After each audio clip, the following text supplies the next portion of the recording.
ఇంకొకటి చాలామంది ఇంజనీరింగ్ నిపుణులతో నేను చర్చించిన వాళ్ళు చాలా క్లియర్గా చెప్తా ఉన్నారు, ఎంత ఘోర ఉపద్రవం జరిగినా పిల్లర్లకు క్రాక్ రాదు, క్రస్ట్ గేట్లకు వస్తే వస్తుంది కానీ క్రస్ట్కి వస్తే వస్తుంది కానీ పిల్లర్లకు క్రాక్ రాదు అని చెప్తున్నారు చాలామంది ఇంజనీరింగ్ నిపుణులు.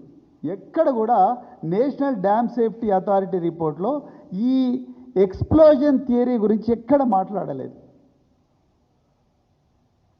పిల్లర్కు క్రాక్ రాదు, అది కూడా కింద నుంచి పైదాకా క్రాక్ రాదు రాదు రాదు. ఒక పిల్లర్కి మీరు చూడండి, ఇంట్లో ఒక బీమో తర్వాత కాలం వీటికి ఎక్కడ కూడా క్రాక్స్ రావు. వస్తే గోడలకు అప్పుడప్పుడు టెంపరేచర్ ప్రెషర్ డిఫరెన్సెస్తో వస్తాయి, కానీ పిల్లర్లకు లేకపోతే అంటే కాలమ్స్కు బీమ్స్కు ఎప్పుడు కూడా క్రాక్స్ రావు.